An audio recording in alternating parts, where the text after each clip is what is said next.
한국 조선은 이미 끝났습니다. 우리 일본이 호주 프로젝트의 유일한 파트너입니다. 2024년 3월 도쿄에서 열린 국제조선 포럼이었습니다. 일본 미쓰비시 중공업 부회장 야마구치 켄지의 발언이었죠. 카메라 플래시가 터졌고 전 세계의 언론이 그의 말에 주목했습니다. 일본 조선 산업 세계 점유율 23%, 호주 헌터급 호위함 6척 계약 확정, 미쓰비시 기술진 500명 호주 파견 완료, 30년간 미해군 조선 분야 자문으로 일했던 저 역시 같은 결론을 내렸죠. 한국의 조선 황금기는 끝났다. 여러분, 그런데 말입니다. 6개월 후 일본 조선 기업들의 주가가 폭락하기 시작합니다. 그리고 1년 후엔 글로벌 조선 시장 판도가 완전히 뒤집혀 버렸죠. 대체 무슨 일이 벌어진 겁니까? 지금부터 그 놀라운 반전의 순간들을 공개합니다. 그 전에 잠깐 좋아요와 구독 버튼을 꼭 눌러주시면 영상 제작에 아주 큰 힘이 됩니다. 그럼 바로 시작하겠습니다. 제 이름은 제임스 톰슨입니다. 미국 해군 조선 기술 자문위원으로 30년을 일했죠. 버지니아주 노퍽 해군 기지에서 항공모함부터 잠수함까지 모든 군함 건조 과정을 감독했습니다. 2024년 3월 15일 아침이었습니다. 펜타곤에서 긴급 전화가 걸려왔죠. 호주 정부가 10조 원 규모의 초대형 조선 프로젝트를 발표했다는 겁니다. 헌터급 호위함 추가 세척, 차세대 잠수함 설계공까지 포함된 역사적 계약이었습니다. 톰슨 박사, 이번 프로젝트 기술 자문을 맡아주십시오. 저는 당연히 일본이 계약을 따낼 거라 생각했습니다. 실제로 모든 지표가 일본을 가리키고 있었죠. 일본은 이미 호주의 헌터급 호위함 6척을 납품하고 있었습니다. 500명의 기술진이 현장에서 일하고 있었고 호주 해군과의 신뢰도 탄탄했습니다. 회의실에 들어서자 50페이지짜리 보고서가 제 앞에 놓였습니다. 일본 미쓰비시 중공업 입찰 참가 확정, 기술력 평가 A등급, 과거 실적 완벽. 저는 서류를 넘기며 고개를 끄덕였습니다. 30년 경험이 말해주고 있었죠. 이번에도 일본이다. 그런데 보고서 마지막 장에 이상한 문구가 하나 적혀 있었습니다. 한국한화그룹, 호주 오스탈 조선소 인수 추진 중. 저는 피식 웃었습니다. 한국이 호주 조선소를 인수한다고요? 말도 안 되는 소리였죠. 한국은 대형 상선이나 만드는 나라 아닙니까? 군함은 일본의 영역입니다. 회의실에 있던 20명의 전문가들도 비슷한 반응이었습니다. 한국이 군함을요? 기술이 있기는 합니까? 상선이랑 군함은 차원이 다른데요. 우리는 그냥 웃어넘겼습니다. 2024년 4월 12일 금요일 오후 3시였습니다. 제 휴대폰에 긴급 속보가 떴습니다. 한화그룹, 호주 오스탈 조선소 1조 원의 인수 완료. 저는 커피를 마시다가 책상에 쏟아버렸습니다. 뭐라고요? 인수가 완료됐다고요? 추진이 아니라 완료라고요? 전화가 미친 듯이 울리기 시작했습니다. 펜타곤, 해군본부, 호주 국방부, 일본 대사관까지 모두가 같은 질문을 했습니다. 대체 무슨 일입니까? 한국이 오스탈을 인수했다는데 이게 무슨 의미입니까? 저는 솔직히 당황스러웠습니다. 오스탈 조선소는 그냥 조선소가 아니었습니다. 호주 해군의 핵심 조선소였죠. 헌터급 호위함이 바로 그곳에서 만들어지고 있었습니다. 그리고 일본 미쓰비시가 그 현장을 총괄하고 있었죠. 이제 한국이 그 조선소 주인이 됐다는 겁니다. 저는 급히 일본 측 담당자에게 전화를 걸었습니다. 목소리가 떨리고 있었죠. 톰슨 씨, 우리도 방금 알았습니다. 이건 말도 안 됩니다. 계약 위반 아닙니까? 일본 측은 완전히 패닉 상태였습니다. 그날 저녁 워싱턴 DC에서 긴급회의가 소집됐습니다. 저를 포함해 10명의 전문가가 모였죠. 국무부 관계자, 해군 장성, 방위산업 전문가들까지. 회의실은 아수라장이었습니다. 한국이 대체 무슨 생각입니까? 호주가 이걸 승인했다고요? 일본은 어떻게 됩니까? 저는 회의 내내 이상한 기분이 들었습니다. 뭔가 우리가 놓친 게 있다는 느낌이었죠. 한국이 그냥 조선소를 산 게 아니라는 생각이 들었습니다. 뭔가 더 큰 그림이 있을 것 같았죠. 그날 밤, 집에 돌아와 서재에 앉았습니다. 책장 맨 위에 낡은 가죽 상자가 하나 있었습니다.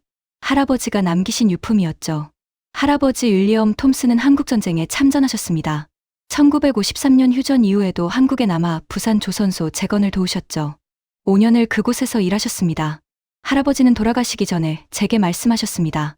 제임스, 한국 사람들을 절대 아프지 마라. 그들은 아무것도 없는 곳에서 배를 만들었다. 나는 그 모습을 봤다. 언젠가 세계를 놀라게 할 것이다. 저는 어렸을 때 그 말을 이해하지 못했습니다. 아버지는 오히려 할아버지를 비웃으셨죠.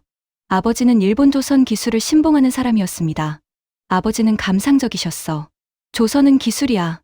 한국은 기술이 없어. 저도 아버지 말이 맞다고 생각했습니다. 30년간 일본 조선소만 봐왔으니까요. 그런데 지금 할아버지 유품을 보며 이상한 생각이 들었습니다. 혹시 할아버지가 뭔가를 보신 건 아닐까? 우리가 모르는 뭔가를 말이죠. 다음 날 아침 펜타곤에서 다시 전화가 왔습니다. 톰슨 박사, 호주로 가십시오. 72시간 안에 현장 조사 보고서를 올려야 합니다. 저는 가방을 싸며 생각했습니다. 한국이 대체 무슨 계획을 가지고 있는 걸까? 10조 원짜리 조선소를 샀는데 뭔가 준비된 게 있을 겁니다. 그리고 일본은 어떻게 대응할까? 가만히 있지는 않겠죠. 인천공항으로 가는 비행기에 올랐습니다. 14시간 비행이었습니다. 창밖으로 태평양이 보였습니다. 저는 할아버지 말씀을 떠올렸습니다. 한국 사람들을 절대 얕보지 마라. 과연 제가 무엇을 보게 될까요? 비행기는 어둠 속으로 날아갔습니다. 비행기가 시드니 공항에 착륙했습니다. 2024년 4월 15일 아침 7시였죠. 공항 게이트를 나서자 한 남자가 저를 기다리고 있었습니다. 검은색 정장을 입은 한국인이었죠. 톰슨 박사님이시죠? 저는 하나오스탈 기술이사 김민준입니다. 악수를 청했지만 그의 표정은 차갑고 무표정했습니다. 웃음기라곤 전혀 없었죠. 차가 대기 중입니다. 바로 조선소로 가시죠. 저는 약간 당황했습니다. 인사도 환영사도 없었습니다. 그냥 사무적이었죠. 차는 시드니 서부로 달렸습니다. 1시간 30분을 달려 오스탈 조선소에 도착했습니다. 입구에서부터 분위기가 달랐습니다. 예전에 제가 방문했을 때는 일본 기술자들이 여유롭게 담소를 나누고 있었습니다. 그런데 지금은 완전히 달랐죠. 한국 기술자들이 헬멧을 쓰고 빠른 걸음으로 움직이고 있었습니다. 태블릿을 들고 무언가를 확인하며 소리 없이 일하고 있었죠. 이쪽입니다. 김민준 이사가 저를 건물 안으로 안내했습니다. 복도를 지나 엘리베이터에 탔습니다. 그런데 이상했습니다. 엘리베이터 버튼에 지하 5층까지 표시가 돼 있었죠. 지하 5층까지 있습니까? 보시면 압니다. 김 이사는 짧게 대답하고 지하 4층 버튼을 눌렀습니다. 엘리베이터가 내려갔습니다. 20초, 30초, 40초. 생각보다 깊이 내려갔죠. 문이 열리자 눈앞에 펼쳐진 광경에 저는 숨이 멎었습니다. 거대한 지하 작전실이었습니다. 천장 높이가 15m는 됐을 겁니다. 넓이는 축구장 3개는 좋게 될 만큼 거대했죠. 그리고 정면에는 가로 30m 크기의 초대형 스크린이 걸려 있었습니다. 스크린에는 배 한 척이 3D 홀로그램으로 떠 있었습니다. 헌터급 호위함이었죠. 이건 뭡니까? 저는 넋을 잃고 물었습니다. 디지털 트윈 시스템입니다. 김 이사가 태블릿을 조작했습니다. 그러자 스크린 속 배가 돌아가기 시작했죠. 겉모습뿐만 아니라 내부 구조까지 모두 투명하게 보였습니다. 엔진룸, 무기 체계, 전력 시스템, 심지어 작은 배관 하나까지 모든 게 실시간으로 보였습니다. 이 배는 지금 현재 건조 중인 헌터급 7호함입니다. 모든 부품의 위치, 온도, 압력, 진동까지 실시간으로 확인할 수 있습니다. 저는 입을 다물지 못했습니다. 30년간 미 해군 조선소를 다녔지만 이런 시스템은 본 적이 없었습니다. 미국 최신 항공모함 건조 현장에서도 이 정도는 아니었죠. 이 시스템을 언제 구축하셨습니까? 3년 전부터 준비했습니다. 3년 전이라고요? 그럼 하나가 오스타를 인수하기 훨씬 전부터 준비했다는 말입니까? 일본 측은 이 시스템을 알고 있습니까? 김 이사가 처음으로 미소를 지었습니다. 그들은 여전히 도면으로 일합니다. 순간 충격이 왔습니다. 일본이 도면으로 일한다고요? 21세기의 종이 도면을요? 김 이사는 계속 설명했습니다. 디지털 트윈으로 오르는 건조 시간을 40% 단축했습니다. 오류는 95% 줄었고요. 비용은 30% 절감됐습니다. 저는 머리가 복잡해졌습니다. 이건 단순한 기술 차이가 아니었습니다. 차원이 다른 수준이었죠. 이쪽으로 오시죠. 더 보여드릴 게 있습니다. 우리는 엘리베이터를 타고 지상 1층으로 올라갔습니다. 그리고 거대한 공장 건물로 들어갔죠. 문을 여는 순간 귀를 찌르는 소리가 들렸습니다. 슈이잉. 푸른 빛이 번쩍이고 있었습니다. 레이저 용접입니다. 김 이사가 말했습니다. 저는 보호 안경을 쓰고 가까이 다가갔습니다. 로봇 팔 6개가 동시에 움직이고 있었습니다. 레이저 빔이 금속판을 정밀하게 용접하고 있었죠. 불꽃 하나 튀지 않았습니다. 소음도 거의 없었습니다. 그리고 속도가 엄청났습니다. 기존 용접보다 5배 빠릅니다. 정밀도는 0.01mm 오차까지 제어합니다. 저는 말문이 막혔습니다. 미국 해군도 레이저 용접을 연구하고 있었습니다. 하지만 아직 실용화 단계가 아니었죠. 그런데 한국은 이미 양산 체제로 돌입했습니다.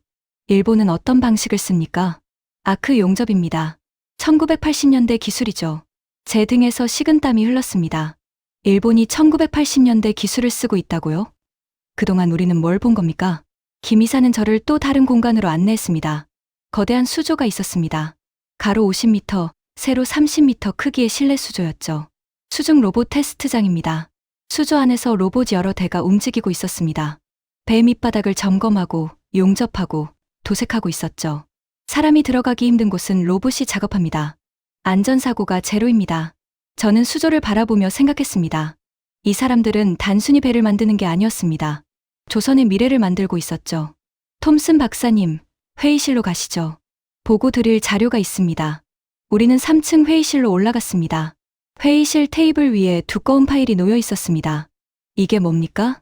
지난 3년간 우리가 준비한 기술 보고서입니다. 파일을 열었습니다.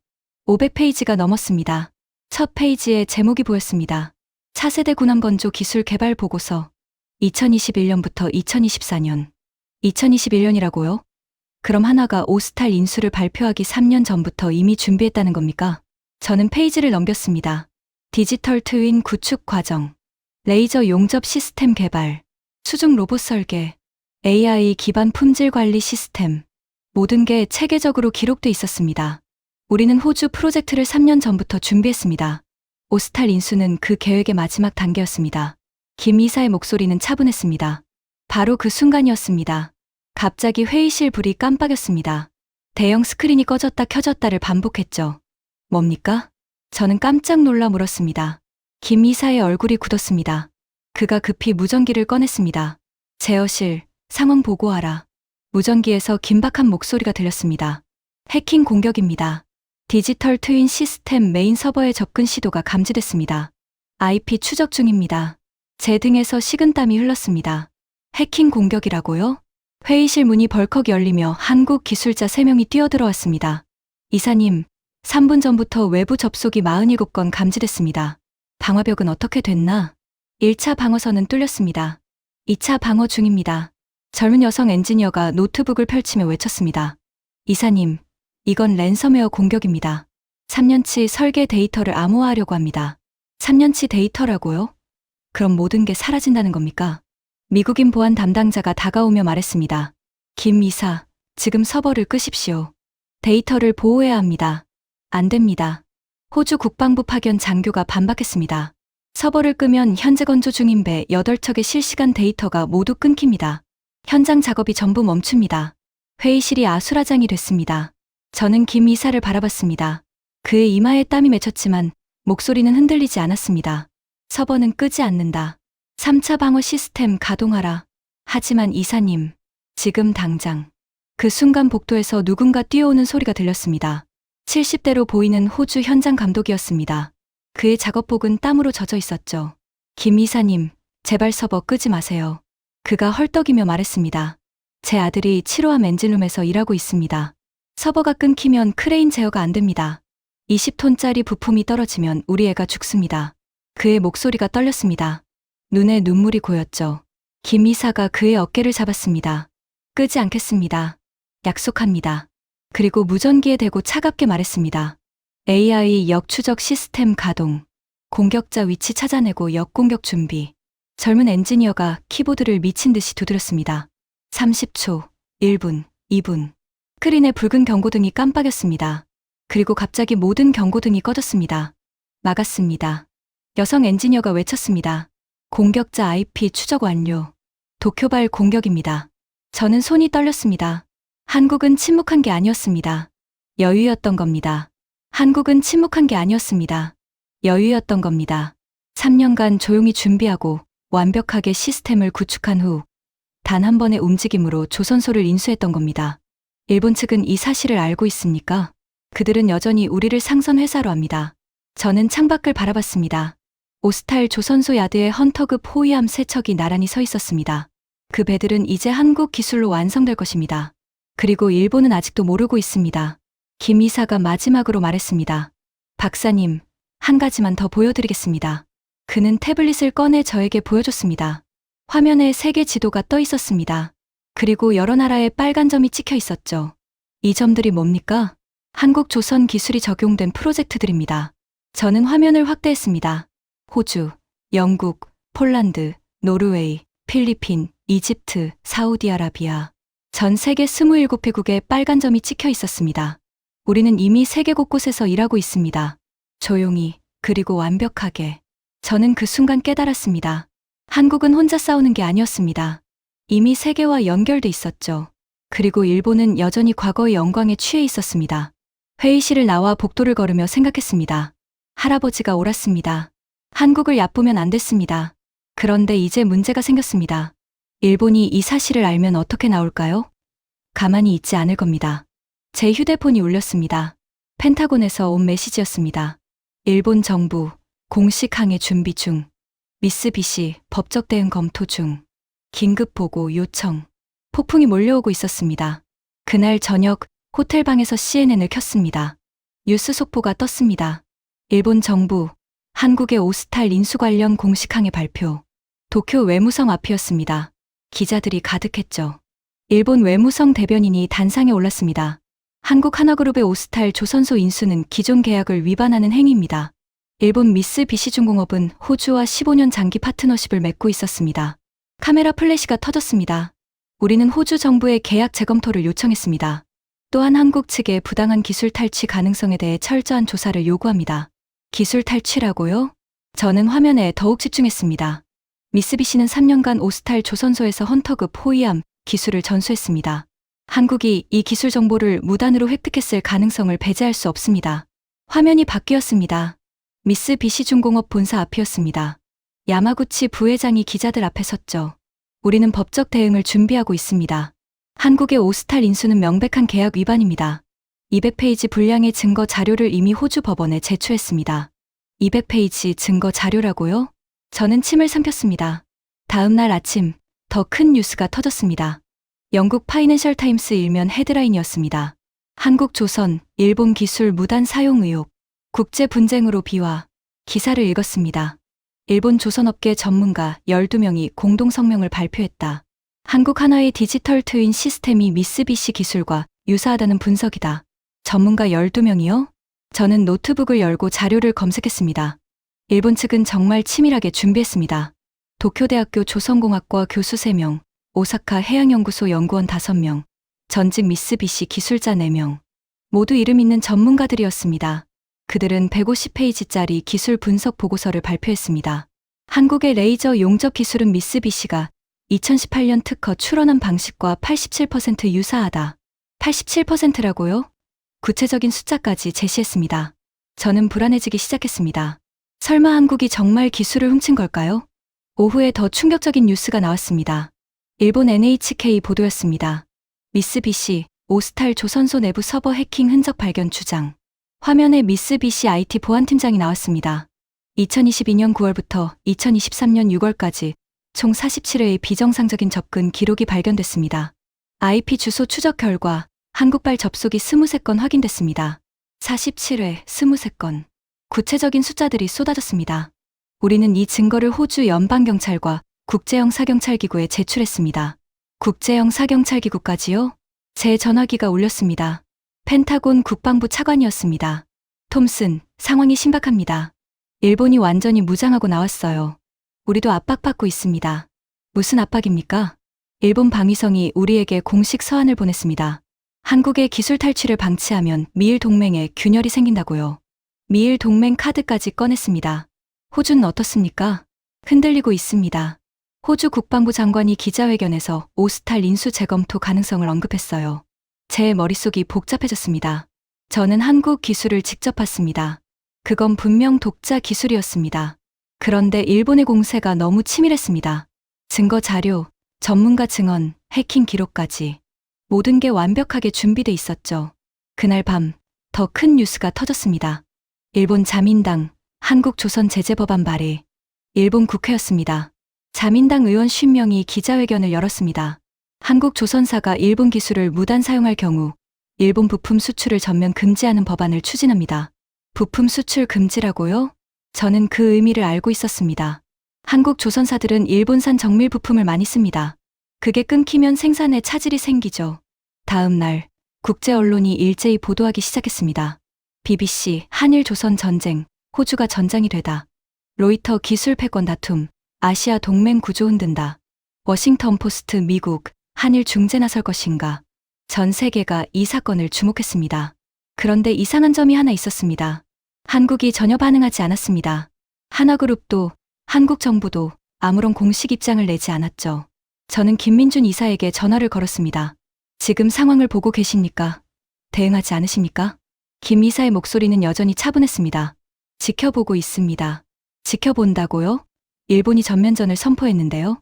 그들이 할 말을 다 하게 두십시오. 저는 답답했습니다. 한국은 대체 뭘 기다리는 겁니까? 바로 그날 오후 4시였습니다. 제 휴대폰에 긴급 호출이 왔습니다. 호주 국방부였습니다. 톰슨 박사, 지금 당장 캔버라로 오십시오. 긴급 회의가 소집됐습니다. 2시간 후, 저는 호주 국회의사당 지하 회의실에 있었습니다. 테이블 주변에 20명이 앉아 있었습니다. 호주 총리, 국방부 장관, 해군 참모총장, 그리고 법무부 장관까지. 분위기가 살벌했습니다. 총리가 입을 열었습니다. 여러분, 일본 정부에서 최후 통첩이 왔습니다. 48시간 안에 한화와의 계약을 취소하지 않으면 일본은 호주와의 모든 방위 협력을 재검토하겠다고 합니다. 회의실이 술렁였습니다. 법무부 장관이 서류를 펼쳤습니다. 법적으로 검토한 결과 일본 미쓰비시가 제출한 증거에 일부 타당성이 있습니다. 계약 취소 시 우리가 배상할 금액은 3천억 원 정도입니다. 국방부 장관이 테이블을 쳤습니다. 3천억이면 됩니다. 하지만 일본과의 관계가 깨지면 우리 안보가 흔들립니다. 해군 참모총장이 반박했습니다. 장관님, 한국 기술을 제가 직접 봤습니다. 일본보다 10년 앞섭니다. 지금 계약을 취소하면 우리가 손해입니다. 참모총장, 하지만 국제 여론은 어떻습니까? CNN에서 우리를 압박하고 있습니다. 외교부 대표가 끼어들었습니다. 미국도 난처해하고 있습니다. 일본은 미국의 핵심 동맹입니다. 우리가 일본 편을 들어야 할 수도 있습니다. 총리가 저를 바라봤습니다. 톰슨 박사, 미국 입장은 어떻습니까? 저는 침을 삼켰습니다. 솔직히 말씀드리면 펜타곤도 혼란스러워합니다. 하지만 제가 본 한국 기술은 진짜입니다. 바로 그때 회의실 문이 열렸습니다. 한국 대사관 참사관이 들어왔습니다. 얼굴이 창백했죠. 총리님, 긴급 메시지를 전달하러 왔습니다. 말하십시오. 한국 정부가 공식 입장을 발표했습니다. 만약 호주가 계약을 일방적으로 취소하면 한국은 국제중재법원에 제소하겠다고 합니다. 총리의 얼굴이 굳었습니다. 제소라고요? 네, 그리고 참사관이 말을 잇지 못했습니다. 그리고요? 한국 해군이 호주 합동훈련을 취소했습니다. 그리고 양국 간 모든 군사 교류를 중단하겠다고 통보했습니다. 회의실이 조용해졌습니다. 법무부 장관이 한숨을 쉬었습니다. 이건 전면전입니다. 저는 창밖을 바라봤습니다. 캔버라 거리에 비가 내리고 있었습니다. 바로 그때 제 휴대폰이 울렸습니다. 김민준 이사였습니다. 톰슨 박사님, 지금 회의 중이시죠? 어떻게 아셨습니까? 우리도 압니다. 하지만 걱정하지 마십시오. 어떻게 걱정을 안 합니까? 계약이 취소될 수도 있습니다. 김 이사의 목소리는 여전히 차분했습니다. 박사님, 48시간 주었다고요? 충분합니다. 24시간 안에 모든 게 끝납니다. 전화가 끊겼습니다. 저는 혼란스러웠습니다. 24시간 안에 뭘 한다는 겁니까? 회의실로 돌아가자 총리가 말했습니다. 48시간의 시간이 있습니다. 그 안에 최종 결정을 내리겠습니다. 모두가 무거운 표정으로 회의실을 나왔습니다. 복도에서 호주 국방부 차관이 제게 다가왔습니다. 톰슨 박사, 솔직히 말해주세요. 한국을 믿어도 됩니까? 저는 그의 눈을 똑바로 바라봤습니다. 저는 할아버지에게서 배웠습니다. 한국을 절대 얕보지 말라고요. 지금 제가 그 말의 의미를 알 것 같습니다. 그날 밤, 저는 잠을 이룰 수 없었습니다. 호텔 방에서 할아버지 사진을 꺼내봤습니다. 부산 조선소 앞에서 찍은 흑백 사진이었습니다. 할아버지가 한국 노동자들과 함께 웃고 계셨죠. 아버지 말이 떠올랐습니다. 한국은 기술이 없어. 일본을 이길 수 없어. 그 말이 맞는 걸까요? 제가 본 한국 기술은 진짜였습니다. 그런데 일본의 증거도 구체적이었습니다. 혼란스러웠습니다. 다음 날 아침, 충격적인 뉴스가 떴습니다. 호주 총리, 일본 총리와 긴급 통화. 오스탈 인수 재검토 시사. 제 손이 떨렸습니다. 한국이 지는 건가요? 일본이 이기는 건가요? 그때 제 이메일에 메시지 하나가 도착했습니다. 발신자는 김민준 이사였습니다. 제목은 단 3글자였습니다. 내일 오전 10시 오스탈 조선소 본관 대회의실. 본문에는 한 줄만 적혀 있었습니다. 진실을 보여드리겠습니다. 다음 날 오전 9시 50분 오스탈 조선소 본관에 도착했습니다. 주차장이 가득 차 있었습니다. 각국 언론사 취재 차량이 질비했죠. 대체 무슨 일입니까? 저는 김민준 이사에게 물었습니다. 곧 보시게 될 겁니다. 바로 그때였습니다. 김 이사의 얼굴이 창백해졌습니다. 그의 휴대폰에서 긴급 알람이 울렸죠. 잠깐만요. 그가 전화를 받았습니다. 10초 후 그의 손이 떨리기 시작했습니다. 뭐라고요? 지금 당장 확인하십시오. 저는 불안해졌습니다. 무슨 일입니까? 김 이사가 저를 구석으로 데려갔습니다. 다카하시 켄지가 사라졌습니다. 제 심장이 철렁 내려앉았습니다. 사라졌다고요? 대체 어디로요? 오늘 새벽 3시 호텔에서 나간 뒤 연락이 끊겼습니다. CCTV에서 검은 승용차 2대가 그를 태우고 가는 게 포착됐습니다. 제 머릿속이 하얘졌습니다. 다카하시는 오늘 브리핑의 핵심 증인이었습니다. 그가 없으면 내부 고발 증언을 할 수 없습니다. 경찰에 신고했습니까? 했습니다. 하지만 아직 소식이 없습니다. 바로 그때 한화 보안팀장이 달려왔습니다. 이사님, 다카하시 씨 휴대폰 마지막 위치 추적했습니다. 시드니 북쪽 산악 지역입니다. 김 이사가 시계를 봤습니다. 9시 55분이었습니다. 브리핑까지 5분밖에 안 남았습니다. 회의실 안에서는 200명의 사람들이 기다리고 있었습니다. 저는 급히 말했습니다. 브리핑을 연기하십시오. 안 됩니다. 김 이사가 단호하게 말했습니다. 지금 연기하면 일본이 의심합니다. 우리가 약점을 보이는 겁니다. 하지만 핵심 증인이 없는데요. 보안팀장이 끼어들었습니다. 이사님, 방금 다카하시 씨 이메일 계정에서 이상한 메일이 발송됐습니다. 뭡니까? 전 세계 언론에 발송됐습니다. 내용은 자신의 증언이 거짓이었다. 한국에게 매수됐다는 내용입니다. 제 등에서 식은땀이 흘렀습니다. 이건 완벽한 함정이었습니다. 다카하시를 납치하고 그의 명의로 거짓 이메일을 발송한 겁니다. 바로 그때 회의실 문이 열렸습니다. 한 여성이 뛰어들어왔습니다. 20대 후반으로 보였죠. 저는 다카하시 사쿠라입니다. 다카하시 켄지의 딸입니다. 그녀의 눈은 붉게 충혈돼 있었습니다. 제 아버지가 어디 계신지 아십니까? 김 이사가 다가갔습니다. 지금 찾고 있습니다. 사쿠라가 울먹였습니다. 오늘 새벽 1시 아버지가 제게 문자를 보내셨어요. 만약 내가 사라지면 USB를 꺼내라고요. 그녀가 가방에서 USB를 꺼냈습니다. 이게 뭡니까? 아버지가 준비한 백업입니다. 증언 영상이 녹화돼 있어요. 만약을 대비해서요. 김 이사의 눈이 빛났습니다. 영상이 있다고요? 네. 그리고 아버지는 이렇게 말씀하셨어요. 한국 기술은 진짜다. 내 딸아, 세상의 진실을 알려라고요.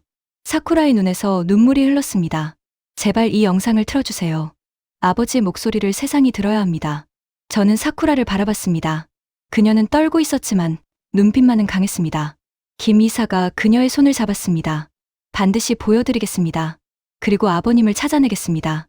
시계가 10시를 가리켰습니다. 브리핑을 시작합니다. 대회의실 문을 열자 숨이 막혔습니다. 200명은 좋게 들어갈 만한 대형 회의실이 사람들로 가득 찼습니다. 호주 국방부 장관, 해군 제독, 각국 대사관 무관들, 그리고 전 세계 언론이 모여 있었습니다. 단상 위에는 거대한 스크린이 설치돼 있었습니다. 오전 10시 정각, 한화 디펜스 대표이사가 단상에 올랐습니다. 신사숙녀 여러분, 오늘 이 자리는 진실을 밝히기 위해 마련했습니다. 회의실이 조용해졌습니다. 지난 일주일간 일본 측은 우리가 기술을 훔쳤다고 주장했습니다. 이제 그 주장이 거짓임을 증명하겠습니다. 스크린이 켜졌습니다. 첫 번째 문서가 나타났습니다. 2019년 3월 15일 한국특허청 출원번호 J019에 01234565 디지털 트윈 기반 조선 시스템. 출원일이 2019년이라고요? 2020년 7월 22일 미국 특허청 출원번호 US 1693만 7845점. 레이저 용접 정밀 제어 시스템. 2020년이라고요? 제 머리가 복잡해지기 시작했습니다. 대표이사가 계속 말했습니다. 일본 미쓰비시가 유사 기술 특허를 출원한 날은 2021년 11월입니다. 우리보다 2년 늦습니다. 회의실에서 웅성거림이 들렸습니다. 더 정확히 말하면 그들은 특허 출원조차 하지 않았습니다. 단지 사내 기술 보고서를 작성했을 뿐입니다. 스크린에 새로운 문서가 나타났습니다. 이것은 우리 기술 개발 과정입니다. 2017년부터 2024년까지 7년간의 모든 기록입니다. 페이지가 넘어갔습니다.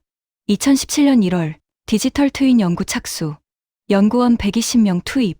2018년 6월 1차 프로토타입 완성. 시험 운영 개시. 2019년 3월 특허 출원. 국제학회 논문 발표. 2020년 1월 2차 고도화 시스템 개발. 2020년 7월 레이저 용접 시스템 특허 출원. 모든 날짜, 모든 과정이 문서로 기록돼 있었습니다. 여기 계신 모든 분께 이 자료를 제공하겠습니다. USB에 모든 문서가 담겨 있습니다. 총 3,847개 파일, 127GB 분량입니다. 127GB라고요? 저는 입이 딱 벌어졌습니다. 여러분이 직접 확인하십시오. 일본이 주장하는 87% 유사도는 거짓입니다. 오히려 그들이 우리 기술을 모방했습니다. 회의실이 술렁였습니다. 그때 단상 옆에 대형 스크린이 켜졌습니다. 화면에 한 남성이 나타났습니다. 50대 후반, 검은 정장을 입은 일본인이었습니다.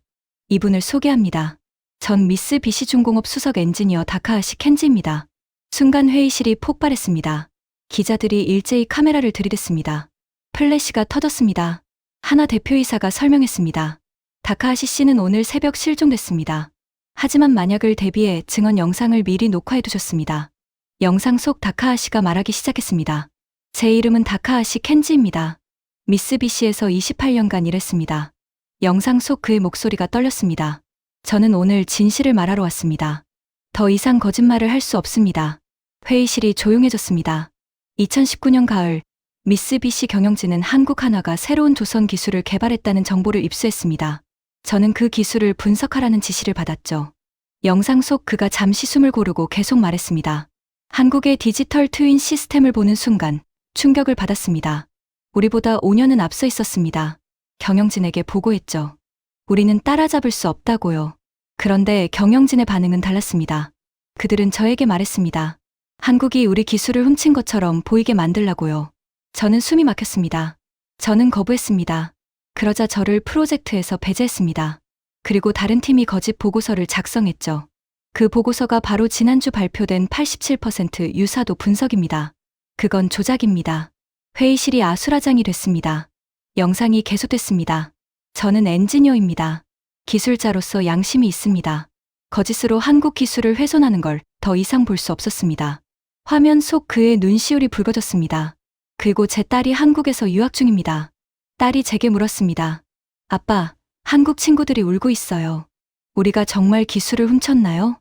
저는 딸에게 거짓말을 할 수 없었습니다. 만약 여러분이 이 영상을 보고 계시다면 저는 아마도 위험에 처해 있을 것입니다.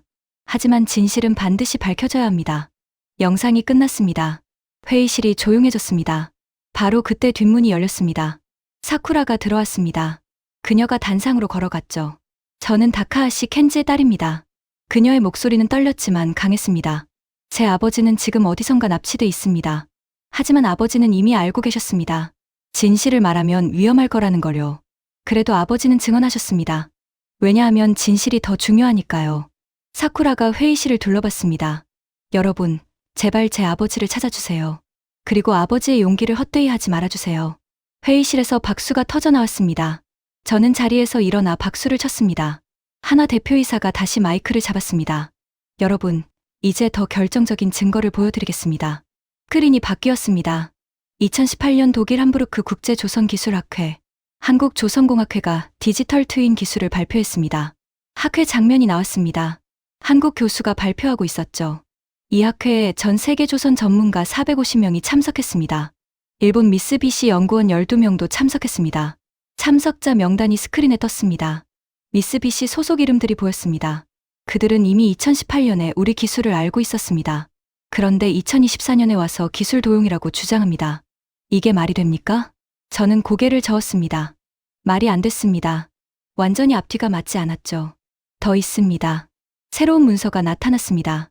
2020년 미국 해군이 차세대 구축함 기술을 검토할 때 한국 조선 기술을 벤치마킹했습니다. 미 해군이 작성한 보고서입니다. 제 얼굴이 화끈거렸습니다. 저는 그 보고서를 알고 있었습니다. 제가 참여했던 프로젝트였죠. 당시 우리는 한국 기술을 깊이 연구했습니다. 그리고 보고서에 명시했습니다. 한국 디지털 트윈 시스템, 미국보다 3년 앞섬. 그 보고서를 미쓰비시도 알고 있었을 겁니다. 여러분, 결론은 명확합니다. 하나 대표이사가 힘주어 말했습니다. 한국은 독자 기술을 개발했습니다. 7년간 땀 흘려 만들었습니다. 일본의 주장은 사실무근입니다. 회의실에서 박수가 터져 나왔습니다. 저는 자리에서 일어나 박수를 쳤습니다. 30년 해군 경력이 말해주고 있었습니다. 이건 진실이다. 브리핑이 끝나고 기자들이 몰려들었습니다. 사쿠라는 기자들의 질문 공세에 당당히 대답했습니다. 네, 아버지는 용감한 분입니다. 저는 아버지가 자랑스럽습니다. 저는 회의실을 나와 복도에 섰습니다. 창밖으로 오스탈 조선소가 보였습니다. 헌터급 호이암이 햇빛을 받아 반짝이고 있었습니다. 김민준 이사가 옆에 섰습니다. 이제 믿으십니까? 저는 고개를 끄덕였습니다. 처음부터 믿었어야 했습니다. 죄송합니다. 김 이사가 처음으로 환하게 웃었습니다. 아닙니다. 의심하는 게 당연합니다. 우리가 증명하면 됩니다. 바로 그때 김 이사의 휴대폰이 울렸습니다.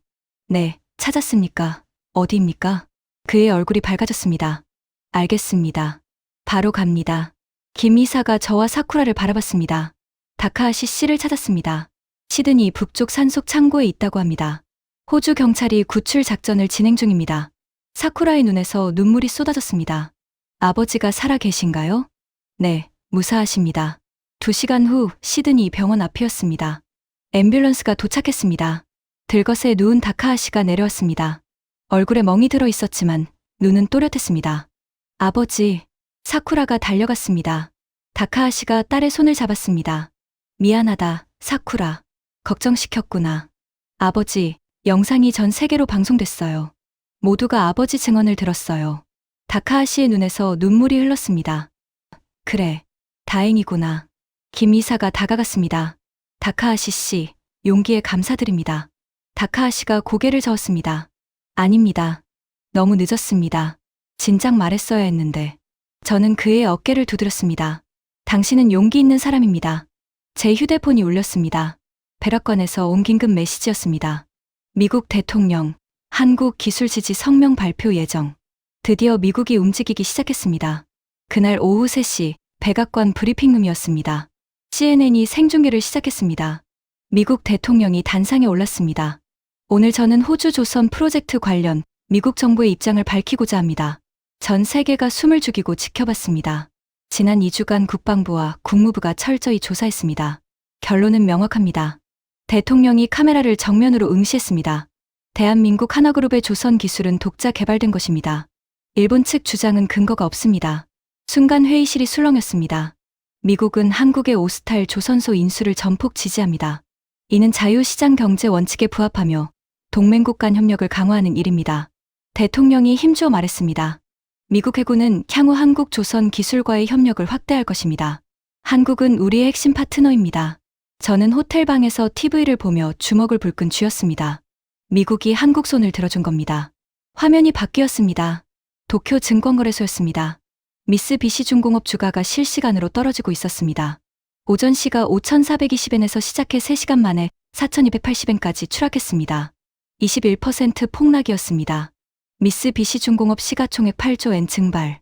뉴스 속보가 떴습니다. 화면이 또 바뀌었습니다. 일본 국회 앞이었습니다. 시민들이 모여들고 있었습니다. 피켓을 들고 있었죠. 미쓰비시는 사과하라. 거짓말로 국격을 떨어뜨렸다. 경영진 퇴진하라. 시위 인원이 점점 늘어났습니다. 저녁 7시 1만 명이 모였습니다. 밤 9시 3만 명으로 불어났습니다.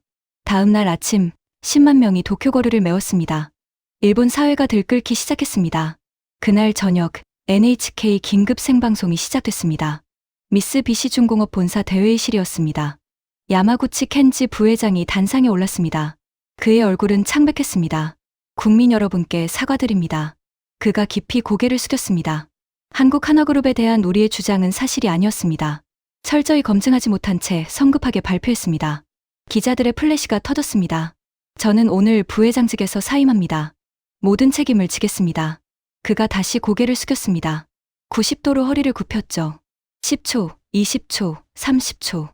그는 그대로 고개를 숙이고 있었습니다. 기자들이 질문을 쏟아냈습니다. 왜 거짓 주장을 했습니까? 한국에 사과할 계획은 있습니까? 다카하시 씨 증언이 사실입니까? 야마구치는 대답하지 못했습니다. 그는 그저 고개를 숙인 채 서 있었습니다. 그 모습이 전 세계로 생중계됐습니다. 다음 날 국제 언론이 일제히 보도했습니다. CNN 한국 조선 기술력으로 일본 꺾었다. BBC 품격의 승리, 한국이 증명한 진실의 힘. 뉴욕타임스 침묵이 말보다 강했다. 한국의 전략적 승리. 파이낸셜 타임스 조선 패권 이동, 한국 시대 개막. 전 세계가 한국을 주목했습니다. 그런데 그 다음 날 더 놀라운 뉴스가 나왔습니다. 한화그룹, 일본 조선업계의 기술협력 제안. 저는 깜짝 놀라 뉴스를 클릭했습니다. 한화 회장이 도쿄에서 기자회견을 열었습니다. 우리는 일본을 경쟁자가 아닌 동반자로 봅니다. 미쓰비시가 어려움을 겪고 있다면 우리가 도울 수 있습니다. 무슨 말입니까? 일본이 그렇게 공격했는데 오히려 손을 내민다고요? 우리 디지털 트윈 기술을 일본 조선소와 공유할 의향이 있습니다. 함께 성장하는 게 아시아의 미래입니다. 회의장이 조용해졌습니다. 일본 기자들이 당황한 표정으로 서로를 바라봤습니다. 한 기자가 손을 들었습니다. 미쓰비시가 그렇게 공격했는데 왜 협력하려 하십니까? 한화 회장이 미소를 지었습니다. 복수는 우리 방식이 아닙니다. 이웃이 넘어졌을 때 손을 내미는 게 우리 문화입니다. 그 순간 회의장에서 박수가 터져 나왔습니다. 일본 기자들이 박수를 쳤습니다. 저는 화면을 보며 눈시울이 뜨거워졌습니다. 이게 바로 품격이구나. 힘으로 짓밟을 수도 있었습니다. 그런데 오히려 손을 내밀었습니다. 그날 밤, 제 전화기가 울렸습니다. 아버지였습니다. 제임스, 뉴스 봤니? 네, 아버지. 아버지는 한동안 말이 없었습니다. 내가 틀렸구나. 저는 가슴이 먹먹해졌습니다. 30년간 일본만 봤어. 한국은 과거에 갇혀 있다고 생각했지. 아버지 목소리가 떨렸습니다. 그런데 한국은 미래를 보고 있었어. 조용히 준비하고 완벽하게 실행했지. 그리고 이겼어. 아버지. 내 할아버지가 옳았어. 한국을 얕보면 안 된다고 하셨잖니. 저는 대답하지 못했습니다. 제임스, 할아버지께 사과해야겠구나. 아버지가 말했습니다. 그분은 진실을 보고 계셨어. 전화를 끊고 저는 창밖을 바라봤습니다. 시드니 밤바다가 보였습니다. 오스탈 조선소에 불이 환하게 켜져 있었습니다. 한국 기술자들이 밤늦게까지 일하고 있을 겁니다. 헌터급 포위함을 완성하기 위해. 그들은 말하지 않았습니다. 그냥 증명했죠. 7년간 준비하고 완벽하게 실행하고 세계를 놀라게 했습니다. 그리고 무너진 경쟁자에게 손을 내밀었습니다. 이게 진짜 강대국이구나. 저는 그날 밤 깨달았습니다. 다음 날 아침 호주 총리가 공식 성명을 발표했습니다. 호주 정부는 한국 한화그룹을 오스탈 조선소의 공식 파트너로 인정합니다. 10조 원 규모 프로젝트는 예정대로 진행됩니다. 나아가 한국과 차세대 잠수함 공동 개발을 추진하겠습니다. 한국은 호주의 전략적 파트너입니다. 저는 김민준 이사에게 전화를 걸었습니다. 축하합니다. 김 이사가 웃었습니다. 이제 시작입니다. 톰슨 박사님. 함께 미래를 만들어 갑시다. 함께 미래를 만든다. 그 말이 가슴에 와닿았습니다. 한국은 혼자 이기려 하지 않았습니다. 함께 가려 했죠. 그게 바로 진짜 승리였습니다. 3개월 후 2024년 7월이었습니다. 저는 다시 호주에 있었습니다. 오스탈 조선소 준공식에 참석하기 위해서였죠. 거대한 야외 광장에 3,000명이 모였습니다.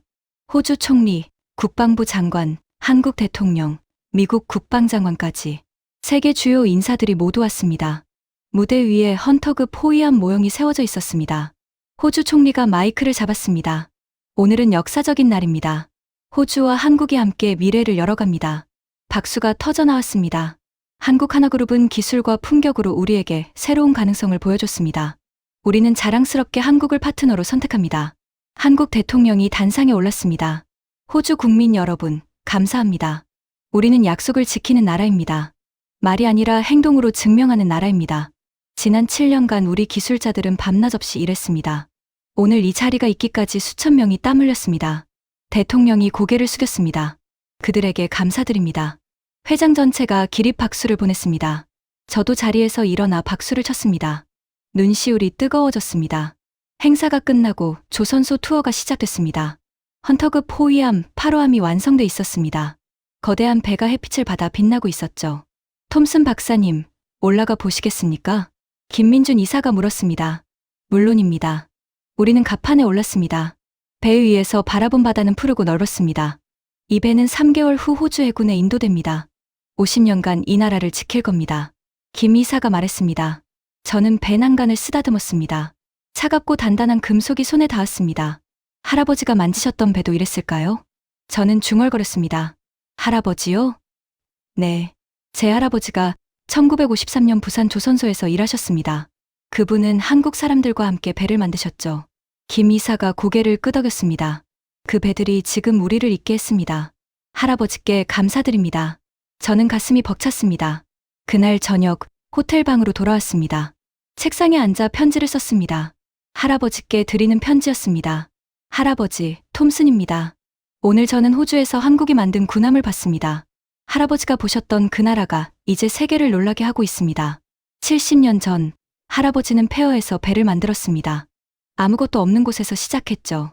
저는 어렸을 때 그 이야기를 믿지 못했습니다. 아버지도 믿지 않았습니다. 그런데 할아버지, 당신이 옳았습니다. 한국은 침묵했지만 준비하고 있었습니다. 세상이 비웃었지만 묵묵히 일했습니다. 그리고 드디어 증명했습니다. 기술로, 품격으로, 진실로.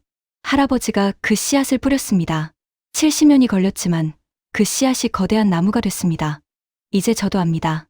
진실은 조용하지만 세대를 뚫고 흐른다는 것을, 준비된 자는 반드시 승리한다는 것을, 품격이 가장 강력한 무기라는 것을. 할아버지, 감사합니다. 당신 덕분에 저는 진짜 강함이 무엇인지 배웠습니다. 하늘에서 지켜봐 주세요. 한국은 계속 전진하고 있습니다. 손자 제임스 올림. 편지를 접고 할아버지 사진을 꺼냈습니다. 부산 조선소 앞에서 웃고 계시는 할아버지. 할아버지, 이제 알겠습니다. 저는 사진에 대고 말했습니다. 다음 날, 저는 서울로 날아갔습니다. 한국 대통령이 청와대로 초청했습니다. 청와대 집무실에 들어서자 대통령이 악수를 청했습니다. 톰슨 박사님, 오셔서 감사합니다. 영광입니다, 카카. 우리는 소파에 앉았습니다. 대통령이 말했습니다. 박사님 할아버지가 1953년 부산에서 일하셨다고 들었습니다. 네, 그렇습니다.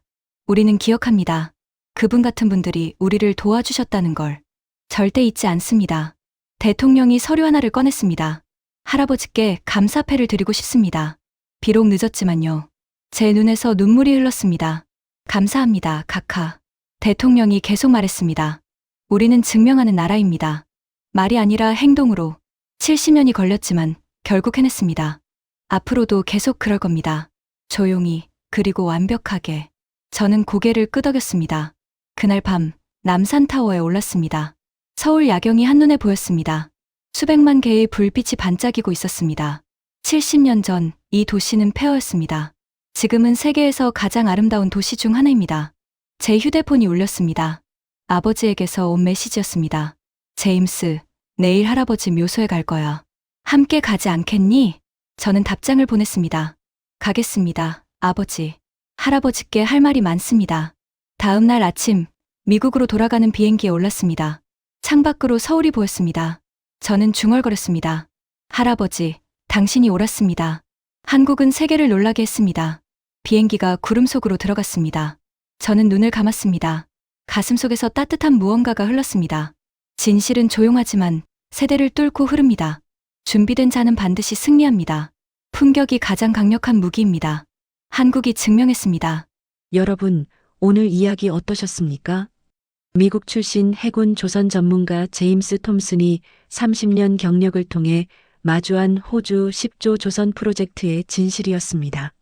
할아버지는 한국의 가능성을 알고 있었고 아버지는 일본을 믿었으며 손자는 마침내 깨달았죠. 3세대에 걸친 여정 끝에 한국의 품격과 준비된 힘이 세계를 감동시켰습니다. 진실은 조용하지만 반드시 승리한다는 것, 그리고 품격이 가장 강력한 무기라는 것을 우리는 오늘 다시 한번 확인했습니다. 한국 조선은 7년간 침묵했습니다. 하지만 그 침묵은 준비였습니다.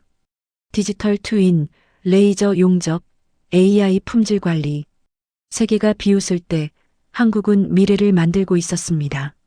그리고 단 한 번의 증명으로 모든 것을 뒤집었습니다. 이 이야기가 여러분의 가슴을 뜨겁게 했다면 댓글창에 자랑스런 대한민국을 남겨주세요. 여러분의 댓글 하나하나가 대한민국을 응원하는 힘이 됩니다. 다음에는 더 감동적이고 더 뜨거운 이야기로 여러분을 찾아뵙겠습니다. 구독과 좋아요, 알림 설정까지 부탁드립니다. 감동사연 저장소였습니다.